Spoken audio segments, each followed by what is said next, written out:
అందరికీ నమస్కారం. మారేడు చెట్టు మహిమ కథ. మాఘ సోమవారం నాడు తప్పక వినాలి. మాఘ సోమవారం అత్యంత పవిత్రమైన రోజు. మాఘమాసంలో మాఘ సోమవారం నాడు మారేడు మహిమ కథ వింటే చాలు ఆ మహాశివుడి అనుగ్రహం కలుగుతుంది. ఈ కథను ఒక్కసారి శ్రవణం చేస్తే చాలు జన్మల పాపాలు దోషాలు తొలగిపోతాయి. అంతటి మహిమగల మారేడు చెట్టు మహిమ కథను ఇప్పుడు విందాం. కథలోకి వెళ్లే ముందు ఒక్క లైక్ చేసి ఓం నమఃశివాయ అని కామెంట్ చేయండి. మీరిచ్చే చిన్న లైక్ నా ఛానల్ గ్రోత్కి ఎంతో సహాయపడుతుంది. ఇక కథలోకి వెళ్ళిపోదాం. పూర్వం ధర్మపురి అనే ఒక రాజ్యాన్ని విక్రమాదిత్యుడు అనే రాజు పరిపాలించేవాడు. ఆయన శివభక్తుడే, కానీ ఆ భక్తిలో కొంచెం గర్వం ఆడంబరం ఎక్కువ. తన సంపదతో అధికారంతో శివుణ్ణి సైతం మెప్పించవచ్చని ఆయన భావన. అదే రాజ్యంలో నది ఒడ్డున ఒక చిన్న పర్ణశాలలో భద్రాయువు అనే నిరుపేద బ్రాహ్మణుడు నివసించేవాడు. ఆయనకు ఆస్తిపాస్తులు లేకపోయినా తరగని శివభక్తి అనే సంపద ఉండేది. ఆయన భార్య సుశీల భర్తకు తగ్గ పతివ్రత. ధర్మపురి రాజ్యం చివరన దట్టమైన అడవిలో 1000 సంవత్సరాల నాటి ఒక మహాబిల్వ వృక్షం అంటే మారేడు చెట్టు ఉండేది. ఆ చెట్టు సాక్షాత్తు శివుని జటాజూటం వలె విస్తరించి దాని నీడలో కూర్చుంటే మనసుకు అలౌకికమైన శాంతి లభించేది. ఆ చెట్టును సామాన్య ప్రజలు కాశీమారేడు అని పిలుచుకునేవారు. ఇలా ఉండగా పవిత్రమైన మాఘమాసం ప్రవేశించింది. ఆకాశంలో నక్షత్రాలు దీపాలలా వెలుగుతున్న ఒక చల్లటి ఉదయం రాజు విక్రమాదిత్యుడు ఒక ప్రకటన చేయించాడు. ఈ మాఘ పౌర్ణమి నాడు నేను ఆ కాశీ మారేడు చెట్టు వద్ద సహస్ర బిల్వార్చన అంటే 1000 మారేడు దళాలతో పూజ మరియు 1,00,000 దీపారాధన చేయబోతున్నాను. నా పూజ పూర్తయ్యే వరకు ఈ మాసంలో ఎవ్వరూ కూడా ఆ చెట్టును సమీపించరాదు, ఒక్క ఆకును కూడా తుంచరాదు. ఆ చెట్టు ఈ మాసం మొత్తం రాజపూజకు అంకితమని ప్రకటన చేయించాడు. ఈ ప్రకటన విని భద్రాయువు గుండె పగిలింది. ప్రతి మాఘ సోమవారం నాడు ఆ చెట్టు కింద కూర్చుని శివధ్యానం చేసుకోవడం, తన చేతితో ఒక మారేడు దళాన్ని శివలింగానికి అర్పించడం భద్రాయువు ప్రాణంతో సమానమైన పనిగా చేసేవాడు. ఇప్పుడు రాజు ఆ అవకాశాన్ని దూరం చేశాడు. విచారంగా ఇంటికి వచ్చిన భర్తను చూసి సుశీల, స్వామి ఎందుకు విచారిస్తున్నారు అని అడిగింది. ఇక భర్త భద్రాయువు విషయం చెప్పి, రాజు తన గర్వంతో శివుణ్ణి కూడా బంధించాలనుకుంటున్నాడు, నాలాంటి పేదవాడి భక్తికి చోటు లేకుండా చేశాడు అని వాపోయాడు. అప్పుడు భార్య సుశీల ఇలా అంటుంది, స్వామి, శివుడు ఆకులలో ఉన్నాడా, ఆడంబరంలో ఉన్నాడా? ఆయన మన హృదయంలో ఉన్నాడు. మీరు చెట్టును తాకలేకపోవచ్చు, కానీ దూరం నుండే సేవ చేయొచ్చు కదా. సేవకు ఏ ఆజ్ఞ అడ్డురాదు అని ధైర్యం చెప్పింది. భార్య మాటలలో భద్రాయువుకు జ్ఞానోదయమైంది. ఆ రోజు నుండి అతను ఒక కొత్త పని ప్రారంభించాడు. ప్రతిరోజు సూర్యోదయానికి ముందే వెళ్ళి ఆ మహామారేడు చెట్టు పరిసరాలను శుభ్రం చేసేవాడు. రాలిన ఆకులను ఏరి పరిసరాలను అలికి ముగ్గు పెట్టేవాడు. తన పూజకు నోచుకోని ఆకులు నేలపాలై అపవిత్రం కాకూడదని ఆయన భావన. సాయంత్రం తన ఇంట్లో ఉన్న ఒకే ఒక్క మట్టి ప్రమిదను తీసుకువెళ్ళి మట్టి ప్రమిదలో నువ్వుల నూనె పోసి ఆ చెట్టుకు దూరంగా ఒక బండపై పెట్టి ఇలా అనేవాడు, ఓ బిల్వ వృక్షమా, నీలో ఉన్న నా శివయ్యకు ఈ చిరుదీపం అర్పిస్తున్నాను అని దండం పెట్టుకుని వచ్చేవాడు. ఇలా ఉండగా మాఘ పౌర్ణమి సమీపిస్తూ ఉండగా మేధాతి అనే ఒక మహర్షి విక్రమాదిత్యుని ఆస్థానానికి వచ్చాడు. రాజు ఆయనకు స్వాగతం పలికి తాను చేయబోయే 1,00,000 దీపాల పూజ గురించి గొప్పగా చెప్పాడు. అప్పుడు ఆ మహర్షి చిరునవ్వుతో ఇలా అన్నాడు, రాజా, మారేడు చెట్టు మహిమ నీకు తెలుసా అని అడిగాడు. దానికి రాజు చెప్పండి మహర్షి అని అన్నాడు.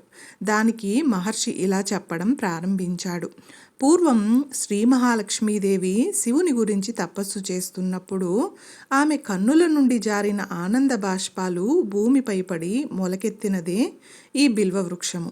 అందుకే దీనిని శ్రీఫలము, శ్రీవృక్షము అని కూడా అంటారు.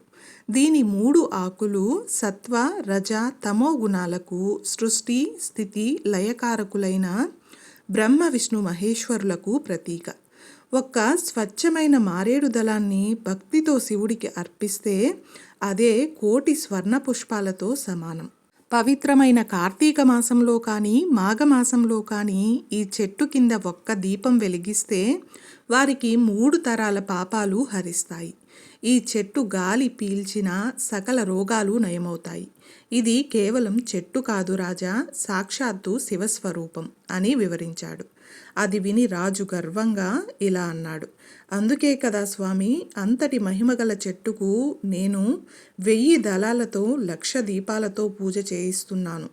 నా భక్తి ముందు ఇతరుల భక్తి ఎంత అని అన్నాడు. మహర్షి మౌనంగా నవ్వి వెళ్ళిపోయాడు. ఇలా ఉండగా మాఘ పౌర్ణమి రాత్రి వచ్చింది. ఆకాశం నిండు చంద్రునితో వెలిగిపోతుంది.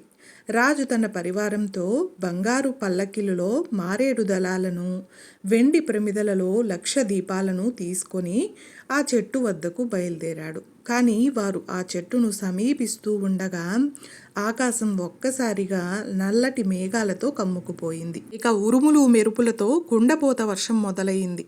పెనుగాలులకు రాజు తెచ్చిన 1,00,000 దీపాలు ఒక్క క్షణంలో ఆరిపోయాయి. నది పొంగి వారు తెచ్చిన పూజా ద్రవ్యాలన్నీ కూడా కొట్టుకుపోయాయి. రాజు అతని పరివారం ప్రాణభయంతో వెనుదిరిగారు. అప్పుడు రాజు, ఏమిటి శివయ్య నా అపరాధం, నా పూజను ఎందుకు అడ్డుకున్నావు అని దుఃఖించసాగాడు. అదే సమయంలో తన పర్ణశాలలో ఉన్న భద్రాయువుకు మనసు నిలవలేదు. అయ్యో, నా శివయ్య దీపం ఏమైపోయిందో అని తల్లడిల్లిపోయాడు. భార్య వారిస్తున్నా వినకుండా ఆ ప్రళయమైన గాలివానలో ప్రాణాలకు తెగించి ఆ చెట్టు వైపు పరుగు తీశాడు. చీకట్లో వర్షంలో తడుస్తూ దారిలో పడుతూ లేస్తూ భద్రాయువు ఆ చెట్టు వద్దకు చేరుకున్నాడు. అక్కడ రాజు ఏర్పాటు చేసిన ఆర్భాటమంతా వరదలో కొట్టుకుపోయి ఉంది. కానీ అక్కడ ఒక అద్భుతం జరిగింది. ఆ మహావృక్షపు వేర్ల సందుల్లో గాలివానకు ఏమాత్రం చలించకుండా భద్రాయువు వెలిగించిన ఆ ఒక్క మట్టి ప్రమిద దివ్యంగా వెలుగుతూ ఉంది. ఆ కాంతిని చూసి భద్రాయువు కళ్ళ నుండి ఆనంద బాష్పాలు జారాయి. ఇంతలో గాలికి ఒకే ఒక్క మారేడు రెమ్మలు ఉన్న పల్చటి మారేడు దళం వచ్చి అతని చేతిలో పడింది. దాన్ని 2 చేతులతో పట్టుకుని ఆ దీపం ముందు మోకరిల్లి కళ్ళు మూసుకొని ఆర్తిగా ఓం నమఃశివాయ అని పలికాడు. ఆ క్షణంలో వర్షం ఆగిపోయింది. మేఘాలు తొలగిపోయాయి. మాఘ పౌర్ణమి చంద్రుడు దేదీప్యమానంగా వెలిగాడు. ఆ మారేడు చెట్టు నుండి ఒక దివ్యమైన కాంతి వెలువడి ఆ ప్రదేశమంతా కూడా నిండిపోయింది. ఆ కాంతి మధ్యలో నుండి ఒక గంభీరమైన వాణి వినిపించింది. భద్రాయువ, నీ ఆర్తిని మెచ్చాను. 1,00,000 దీపాల ఆడంబరం కంటే నీవు వెలిగించిన ఈ ఒక్క చిరుదీపంలోని భక్తి నాకు ప్రియమైనది. 1000 దళాల అర్చన కంటే నీవు చేసిన నిస్వార్థ సేవ నాకు ప్రీతిపాత్రమైనది. ఈ మారేడు చెట్టు నా నివాసం. దానికి సేవ చేసినా నాకు సేవ చేసినట్లే. నీ నిస్వార్థ భక్తికి నీ దారిద్ర్యం తొలగిపోయి నీవు జ్ఞానధనంతో వర్ధిల్లుతావు. ఏం వరం కావాలో కోరుకో అని వినిపించింది. ఇక భద్రాయువు ఆనందంతో ఇలా అన్నాడు, స్వామి, నాకు ఏమీ వద్దు. ప్రతి మాసంలోనూ ఈ బిల్వవృక్షం నీడలో నీకు సేవ చేసుకునే భాగ్యం ప్రసాదించు చాలు అని వేడుకున్నాడు. ఈ అద్భుతాన్ని దూరం నుండి చూసిన రాజు విక్రమాదిత్యుడు పరుగు పరుగున వచ్చి భద్రాయువు కాళ్లపై పడి నన్ను క్షమించు అని, భక్తి అంటే ఆడంబరం కాదని, ఆర్తి అని నాకు జ్ఞానోదయం కలిగించావు అని పశ్చాత్తాపడ్డాడు. ఆ రోజు నుండి రాజు తన గర్వాన్ని వీడి భద్రాయువును తన రాజగురువుగా నియమించుకొని నిజమైన భక్తి మార్గాన్ని అనుసరించాడు. ఆ కాశీ మారేడు చెట్టు మహిమ దశ దిశలా వ్యాపించి కార్తీక మాసంలోనూ మాఘమాసంలోనూ అక్కడ ఒక్క దీపం వెలిగించిన, ఒక్క ఆకు సమర్పించిన సకల శుభాలు కలుగుతాయని ప్రజలు విశ్వసించడం మొదలుపెట్టారు. కాబట్టి భగవంతుడు ఆడంబరాలకు, ఐశ్వర్యానికి లొంగడు. నిష్కల్మషమైన హృదయంతో ఆర్తితో చేసే చిన్న సేవ లేదా అర్పణ ఆయనకు ప్రీతిపాత్రమవుతుంది. మారేడు చెట్టుకు చేసే సేవ సాక్షాత్తు పరమశివుడికి చేసే సేవతో సమానం. ఈ కథను ఇప్పటి వరకు భక్తి శ్రద్ధలతో పూర్తిగా విన్నారో వారికి ఆ మహాశివుడి అనుగ్రహం కలుగుతుంది.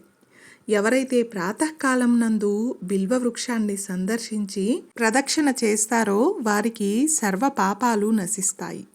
ఎవరైతే వారి జీవితకాలంలో ఒక్కసారైనా మారేడు దళంతో శివ పూజ చెయ్యరో వారు 100 సంవత్సరాలు బ్రతికినా వారి జన్మ వ్యర్థము. ఎవరైతే ప్రతిరోజు మారేడు దళాలతో శివలింగాన్ని పూజిస్తారో వారు మహదైశ్వర్యాన్ని పొందుతారు. మారేడు దళం 3 భాగాలలో త్రిమూర్తులైన బ్రహ్మ విష్ణు మహేశ్వరులు కొలువై ఉంటారు. చూశారు కదండి, ఈ పవిత్రమైన మాఘ సోమవారం నాడు మారేడు చెట్టు మహిమ కథను గురించి తెలుసుకున్నాం కదా. ఈ వీడియో మీకు నచ్చినట్లయితే ఒక్క లైక్ చేసి నా ఛానల్ని సపోర్ట్ చేయండి. ఇంకా మరెన్నో ఇంట్రెస్టింగ్ వీడియోస్ కోసం నా ఛానల్ని సబ్స్క్రైబ్ చేయండి. Thanks for watching.